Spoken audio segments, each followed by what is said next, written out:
दिख रहा है बेटा? दिख रहा है? स्क्रीन दिख रहा है?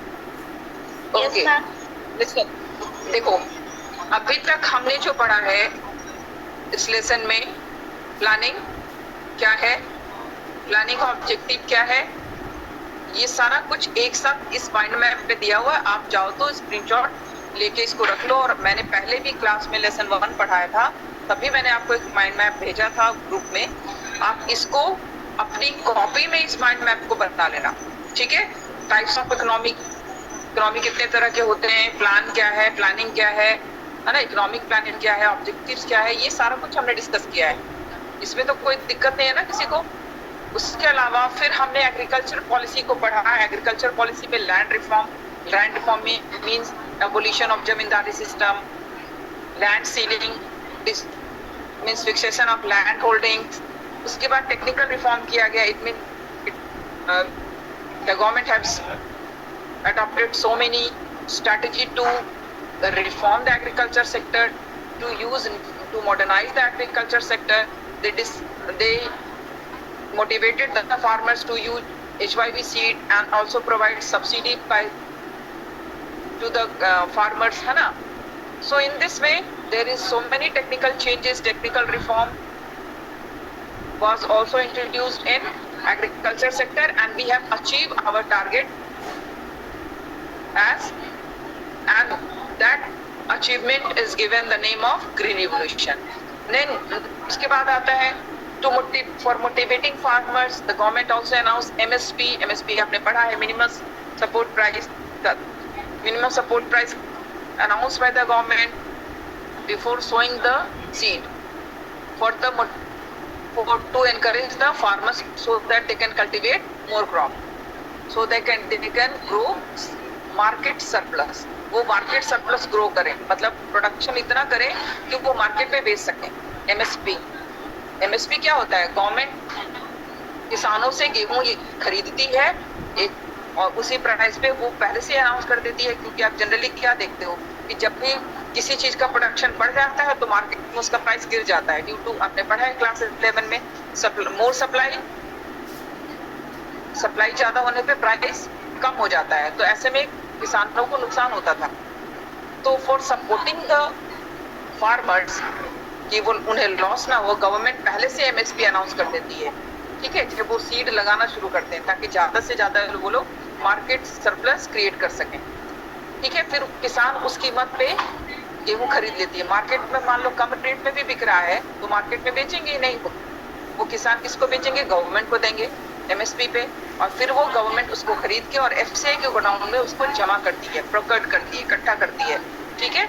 इसीलिए ये सारा रिफॉर्म, ये सारा सुधार, ये सब टेक्निकल चेंजेस गवर्नमेंट ने किया। उसके बाद हमने पढ़ा इंडस्ट्रियल रिफॉर्म। इंडस्ट्रियल रिफॉर्म में क्या किया गया?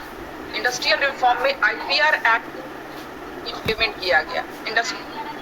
इंडस्ट्रियल रेजोल्यूशन आपको याद है कि नहीं याद है?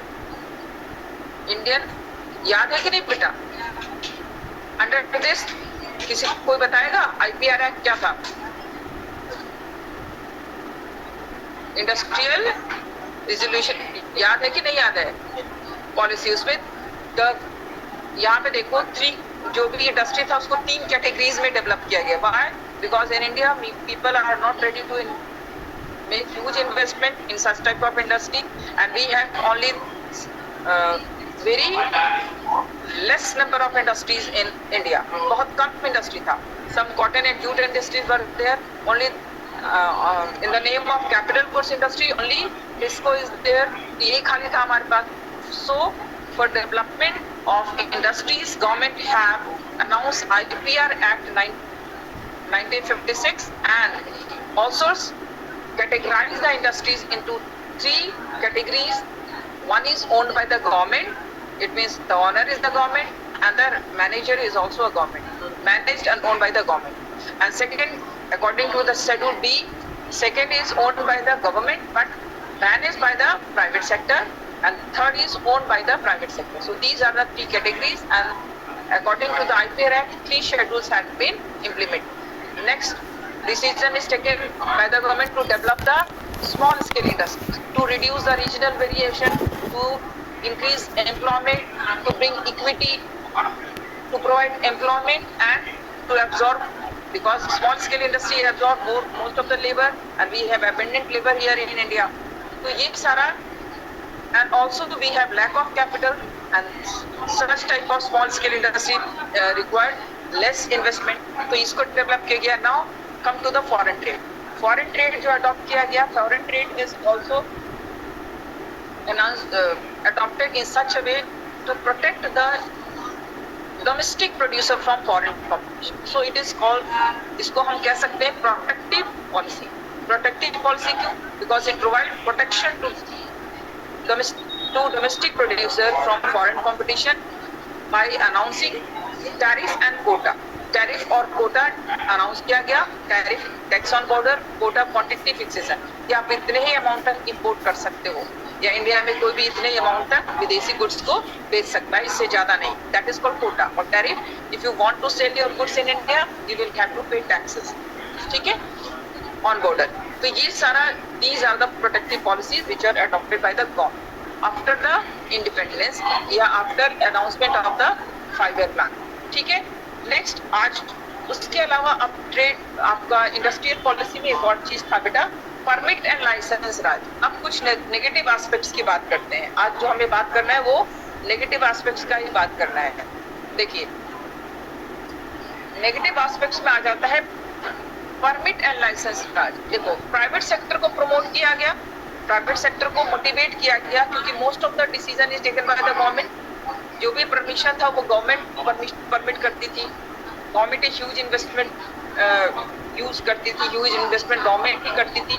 और इवन द प्राइवेट सेक्टर को भी अगर जो भी प्रोड्यूस करना चाहते हैं कुछ या इंडस्ट्री स्टैब्लिश करना चाहते हैं, they have to obtain license. They have to, if they want to increase their in number of forms, अगर इंक्रीज करते हैं फॉर्म को, then also they have to obtain permission from the government. इसको license Raj कहा जाता था. But in the long run में क्या हो गया कि जितने भी प्राइवेट सेक्टर थे वो मॉडर्नाइज कर, क्योंकि फॉरेन कंपटीशन तो उनको था नहीं. उनको पता था कि मेरा ही प्रोडक्ट इंडिया में बिकेगा, ठीक है, हमें कहीं और से तो किसी से खतरा नहीं है. तो ऐसे में वो लोग ब्यूरोक्रेट्स को खुश करने लगे. ब्यूरोक्रेट्स मतलब कितने ऑफिशियल थे, गवर्नमेंट जो लाइसेंस देते थे या लाइसेंस देने में जो मदद करते थे, तो इनको सिर्फ इतना था कि लाइसेंस लेने के लिए गवर्नमेंट ऑफिशियल को खुश रखना है, क्वालिटी इंप्रूवमेंट पे कहीं कोई भी कुछ ध्यान नहीं देते थे, ठीक है, समझ में आएगा. तो परमिट और लाइसेंस राज, इसलिए कहा जाता है कि परमिट और लाइसेंस राज लॉन्ग रन में काफी नुकसान पहुंचाया हमारे जीडीपी को. कैसे? क्योंकि जो हमारे प्राइवेट सेक्टर थे उन्होंने मॉडर्नाइजेशन और टेक्नोलॉजी को ध्यान देने की जगह ब्यूरोक्रेट्स को और लाइसेंस ओपन करने पे ध्यान देने लगे, ठीक है. क्योंकि इसमें भी इसलिए क्योंकि उनको कोई फॉरेन कंपटीशन नहीं था, जिसकी वजह से हमारे देश में प्रोडक्शन की क्वालिटी इंप्रूव नहीं हुई, ठीक है, वो उस काबिल नहीं बने जिससे कि वो फॉरेन प्रोडक्ट को टक्कर दे सके. और जब आगे चैप्टर में पढ़ोगे, जब 1991 में न्यू इकोनॉमिक पॉलिसी को अनाउंस किया गया तो बहुत सारे हमारे देश की इंडस्ट्री थे जो बंद हो गए, क्योंकि उन्होंने अपने आप को they can't able to compete with the foreign product, because चाहे आप कह सकते हो उनकी क्वालिटी हो या क्वांटिटी हो या उनकी टेक्नोलॉजी हो, ये सारे lack of these things they can't able to survive. तो ये सारा प्रॉब्लम होने लगा. एक तो ये हुआ कि क्वालिटी इंप्रूव नहीं हुआ, और मॉडर्नाइज नहीं हुआ हमारे देश का इंडस्ट्री इन लॉन्ग रन. और दूसरा क्या प्रॉब्लम हुआ?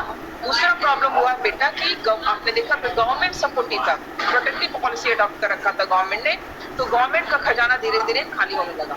वो इंडस्ट्री जो लॉस में चल रहे थे उनको भी चला रहा है, ठीक है, मॉडर्नाइज कर नहीं रहे हैं. इस वजह से उनका धीरे धीरे गवर्नमेंट का खजाना खाली होने लगा, ठीक है. और गवर्नमेंट काफी लॉस में चल रहे इंडस्ट्री को भी धो रही थी, सब्सिडी भी दे रही थी, है ना, प्राइवेट सेक्टर को भी सपोर्ट कर रही थी. तो इस तरह से गवर्नमेंट को काफी लॉस होने लगा. चलिए, समझ में आ रही है बात? इकोनॉमिक्स आगे पढ़ोगे, बीइंग इकोनॉमिक्स, कभी कभी इस पे एक डिबेट भी होता है कि क्यों जो न्यू इकोनॉमिक पॉलिसी से पहले देश का स्थिति अच्छा था या बुरा था, ठीक है. आज मैं तुम लोग को एक वीडियो भेजूंगी, आज या कल। नेक्स्ट लेसन पढ़ने से पहले जरा वो वीडियो देख लेना अच्छे से समझ के। पहले भी मैंने शायद आपको 11 में भेजा था, तो अब वो वीडियो आपको नेक्स्ट लेसन जब पढ़ोगे तो आप उसको कोरिलेट कर पाओगे। न्यू इकोनॉमिक पॉलिसी, ठीक है। मतलब ये जो हम पढ़ रहे हैं, ये जो और 1991 के बाद जो हमारे जो न्यू इकोनॉमिक पॉलिसी अनाउंस हुआ, उससे पहले हमारी स्थिति कैसी थी, अच्छी थी या बुरी थी, आप ये समझ सकते हो। तो पहले तो स्ट्रैटेजी बहुत जो भी अपनाया गया वो बहुत प्रोटेक्टिव था, अच्छा था, लेकिन कोई भी चीज लॉन्ग रन में स्ट्रैटेजी हमें धीरे धीरे बदलनी चाहिए, ठीक है। चलिए आगे बढ़ते हैं। अब हम बात करेंगे कंक्लूजन की। ये आपको समझ में आ गया बेटा? एक चीज और बताना है, एक चीज और शेयर करती हूँ। वो आपने स्क्रीनशॉट ले लिया था बेटा? स्क्रीनशॉट लिया था आपने? Yes ma'am. ठीक है। अब एक छोटा सा और चीज बताना है, इसका भी स्क्रीनशॉट ले लो।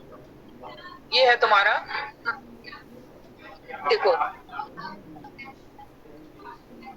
ये देखो, आपका ये जो चीजें है ना न्यू इकोनॉमिक पॉलिसी में, ये अभी आपको स्क्रीनशॉट लेना है, इसको नोट नहीं करना, क्योंकि ये जो रिलेटेड है, ये रिलेटेड है आपका नेक्स्ट लेसन से। आप देखो नेक्स्ट लेसन में जो रिफॉर्म किया गया, अभी आपने देखा ना कि एग्रीकल्चर सेक्टर में रिफॉर्म किया गया, इंडस्ट्री सेक्टर, एग्रीकल्चर सेक्टर में रिफॉर्म हुआ, इंडस्ट्रियल सेक्टर में रिफॉर्म, रिफॉर्म मतलब सुधार। लेकिन वही सारा चीज नेक्स्ट लेसन में पढ़ोगे, वही सारा चीज को फिर से रिफॉर्म किया गया। देखो एबोलिशन ऑफ इंडस्ट्रियल लाइसेंसिंग, पहले क्या था, अभी जो हमने पढ़ा उसमें क्या कहा, उसमें implementation of licensing system, permit and license Raj. और यहाँ नेक्स्ट रिफॉर्म में क्या हो गया, इसको हटाया गया, बिल्कुल अपोजिट। नेक्स्ट वाले में तुमको देखो, अभी हमने अभी जो जिस लेसन में पढ़ रहे हैं increasing role of public sector, और नेक्स्ट वाले में क्या पढ़ेंगे, decreasing role of public sector, ठीक है। ये देख रहे हो पहला वाला, मैं इसकी बात कर रही हूँ, दिस वन।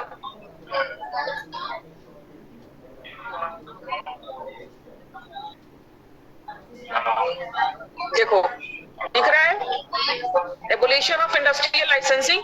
अभी क्या था, अभी जो हम पढ़ रहे हैं उस लेसन में क्या हुआ, इम्प्लीमेंटेशन। एबोलिशन की जगह क्या हुआ, इम्प्लीमेंटेशन, ठीक है। और नेक्स्ट लेसन में पढ़ेंगे एबोलिशन, हटाना। अभी क्या है, increase in the role of public sector. अभी जो हम पढ़ा रहे हैं वो increase in the role of public sector. और अब नेक्स्ट लेसन में क्या करेंगे, decrease the role of public sector. क्यों? क्योंकि पब्लिक सेक्टर का रोल बढ़ने की वजह से हमारा खजाना, जो government financial crisis, government financial crisis को फेस करने लगा, ठीक है। Next, reservation of the production by the small scale industry. पहले क्या था, स्मॉल स्केल इंडस्ट्रीज को जो किया हुआ था, रिजर्व किया हुआ था स्मॉल स्केल इंडस्ट्री को। गवर्नमेंट ने खुद अपने हाथ में बहुत सारे इंडस्ट्री को खुद चला रही थी। मैंने आपको कहा था telecommunication, even the production of bread, telecommunication, hotel, tourism, ये सारी इंडस्ट्रीज सबको वो अपने गवर्नमेंट खुद चला रही थी, छोटे बड़े सारी इंडस्ट्री को, जिसको डी रिजर्व कर दिया गया, यानी ये सारे छोटे जो इंडस्ट्री है वो प्राइवेट सेक्टर चलाएंगे, ठीक है। उसके बाद price determination by the market. पहले क्या था, आपने देखा एमएसपी, यानी प्राइस जो था वो गवर्नमेंट डिटरमाइन करती थी। अभी जिस लेसन में हम पढ़ रहे हैं वहां price is determine by the government, government तय करेगी एमएसपी। लेकिन अब क्या, एमएसपी कुछ कुछ चीजों में अभी भी है, लेकिन ज्यादातर चीजों को मार्केट पे छोड़ दिया गया है। It means the market will decide price. Market forces आपने पढ़ा ना क्लास 11 में, सप्लाई एंड डिमांड के आधार पे प्राइस डिटरमाइंड होगा। इंपोर्ट ऑफ कैपिटल गुड्स, पहले क्या था, हमने कैपिटल गुड्स की इंपोर्ट पर रोक लगा दिया था टैरिफ और कोटा से। अब क्या होना लगा, इंपोर्ट, अब हम कैपिटल गुड्स को इंपोर्ट कर सकते हैं। दिखाई दे रहा है बच्चों, समझ में आ रहा है? ठीक है, ये समझ रहे हो, ये जो चीज मैंने अभी आपको ये जो दिखाया है, ये पॉइंट्स हमें नेक्स्ट लेसन में पढ़ना है। लेकिन अभी इस लेसन से मैं सिर्फ कोरिलेट कर रही हूँ, क्योंकि अभी जो भी चीज आप अभी इसमें स्क्रीन पे देख रहे हो, ये सारा छूट देना हुआ, जो कि 1991 में ये रिफॉर्म में किया गया। यानी इससे पहले अभी तक, यानी 1990 तक ये सारी चीज उल्टा था। एबोलिशन की जगह इम्प्लीमेंटेशन था, डिक्रीज की जगह इंक्रीज था, रिजर्वेशन की जगह रिजर्वेशन था, price determination by market forces की जगह price determination by the government था। इंपोर्ट ऑफ कैपिटल गुड्स पहले क्या था? There is the ban on, there is restriction, ban तो नहीं कहेंगे, there is restriction on import of capital goods through quota and tariff. ठीक है, तो अपोजिट था, इसीलिए मैं इस चीज को लाई। नेक्स्ट आ जाओ, चलो अब स्क्रीन शेयर बंद करते हैं, आ जाओ। अब देखो, ये यहां तक समझ में आया? तो ये अपोजिट था, जो भी हमने पॉलिसी अडॉप्ट किया, देखा ना, चाहे ट्रेड में हो चाहे लाइसेंस में हो, ये सारा प्रोटेक्टिव पॉलिसी था। ट्रेड में protective policy, quota and tariff. Industrial में, इंडस्ट्री में प्रोमोटिंग द इनवर्ड, जो डोमेस्टिक इंडस्ट्री को प्रमोट करना, लाइसेंस, परमिट, मॉडर्नाइजेशन, जो भी था वो internal. Inward looking policy, inward looking policy मतलब देश के अंदर ही प्रोडक्शन को बढ़ाना, आत्मनिर्भर बनना, देश के लोगों के लिए एम्प्लॉयमेंट जनरेट करना, स्मॉल स्केल इंडस्ट्री स्टैब्लिश करना। ठीक है, तो प्रोटेक्टिव पॉलिसी था, यानी there is no involvement of foreign goods and there is और द फॉरेन इन्वेस्टमेंट।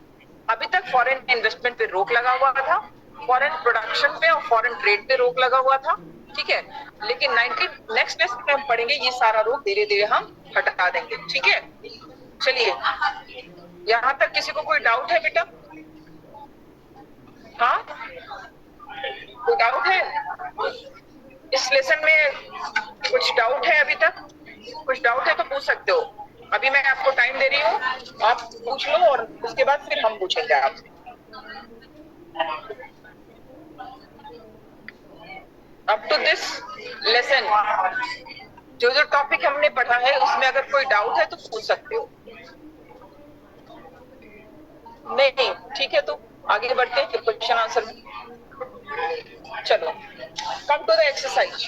कंक्लूजन पढ़ लेना आप लोग, रीडिंग कर लेना। ऐसे रीडिंग तो बेटा इंडियन इकोनॉमिक के बुक को लाइन बाय लाइन रीडिंग करना, पेंसिल लेके, पेन लेके, और जो भी इंपॉर्टेंट लगे वहां पे अंडरलाइन करो, किसको हमें पढ़ना है नोट कर लो, अंडरलाइन क्या करो, जो भी इंपॉर्टेंट लगे उसको नोट कर लो, और जो भी समझ में नहीं आए वहां क्वेश्चन मार्क डाल लेना, मतलब ये चीज हमें मैम से पूछना है। ठीक है, तो ड्यूरिंग जब हम ऑफलाइन क्लास होगा तो आप पूछ सकते हो, इसमें भी पूछ सकते हो, अभी भी पूछ सकते हो, लेकिन आप रीडिंग जरूर कर लेना लेसन को लाइन बाय लाइन।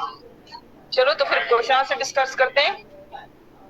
जिसको आंसर आता होगा वो हैंड रेज करेंगे। Define a plan. प्लान क्या है? क्या है प्लान? यस खुशी बोलो, go ahead. Ma'am, a strategy to achieve goal. Which type of goal? ठीक है, सही है, स्ट्रैटेजी है, Activity goal. ठीक है, और किसी को बोलना है? सही है, आगे और किसी को बोलना है? Anybody else? किसी को ऐड करना है इसमें? महक, मनसा, प्रतिभा, रत्नप्रिया। रत्नप्रिया तो बिल्कुल म्यूट होके बैठी रहती है, बोलती ही नहीं आजकल। मौन व्रत धारण कर रखा है क्या रत्नप्रिया? रत्नप्रिया, आपकी आवाज नहीं आ रही है, बोल नहीं रहे हो बेटा? Yes ma'am. क्या बात है, बोलो, कुछ पूछना है या कुछ बताना है तो बोलो। नो मैम, कुछ नहीं पूछना। कुछ नहीं पूछना तो बता ही दो, प्लान क्या है, define plan.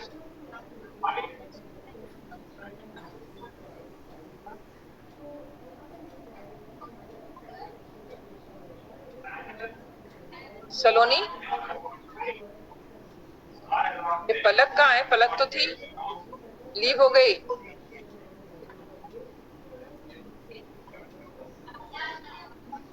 Saloni, Sakshi, Gaurav Kishore,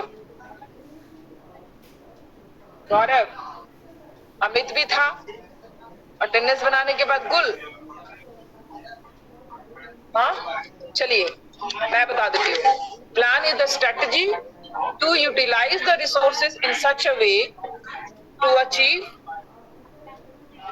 maximum welfare and development. ठीक है, next, why did India opt for planning? Planning को क्यों ऑप्ट किया इंडिया ने? बताओ। To generate economical prosperity, to achieve economical prosperity, ठीक है। इकोनॉमिक प्रॉस्पेरिटी गेन करने के लिए इंडिया ने प्लानिंग को अडॉप्ट किया। प्लान वे में हम क्योंकि रिसोर्स कम था और हमें टारगेट एम बहुत बड़ा था और देश गरीब है, रिसोर्स नहीं है और टारगेट बहुत बड़ा है, तो जब हमारा टारगेट लक्ष्य बड़ा होता है और सोर्स कम होता है तो हमें सोर्स को सही तरीके से यूज करना होता है। इसीलिए देश में समृद्धि लाने के लिए, इकोनॉमिकल डेवलपमेंट के लिए एक प्लानिंग तरीके से चलने की जरूरत थी। इसीलिए इंडिया ने प्लानिंग कमीशन स्टैब्लिश किया और प्लानिंग वे में चलने का प्रण लिया, ठीक है। टू जनरेट इकोनॉमिकल प्रॉस्पेरिटी लिख लोगे। नेक्स्ट है व्हाट आर मिरेकल सीड। किसको कहा जाता था मिरेकल सीड? जादू वाला बीज। हाँ, ये तो बचपन से पढ़ रहे हो बेटा। जादू वाला बीज कौन सा था? मिरेकल सीड किसको कहा जाता था? किसी को नहीं याद है? ये तो आपका जीके का क्वेश्चन है यार। हाँ बच्चों, जीके का क्वेश्चन आप नहीं जान रहे हो? जीके का क्वेश्चन है बेटा। HYV सीड को सीड मिरेकल सीड कहा जाता था। हाँ, HYV seed, high yielding variety of seed is called miracle seed. चलिए ठीक है। Next, what is marketable surplus? बोलो, मार्केटेबल सरप्लस क्या है? मार्केटेबल सरप्लस, दो surplus food crop.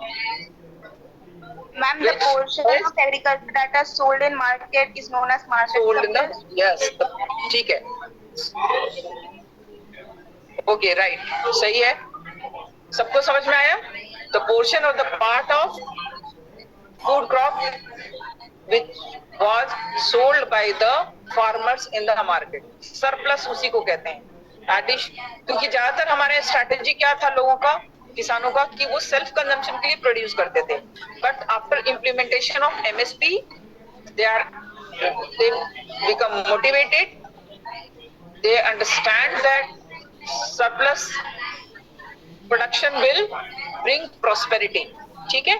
Surplus produce करेंगे तो हमारे घर में समृद्धि आएगी, हम उसको बेचेंगे, अनाज के साथ साथ पैसा भी आएगा, ठीक है। तो मार्केट सरप्लस होता है व्हाटएवर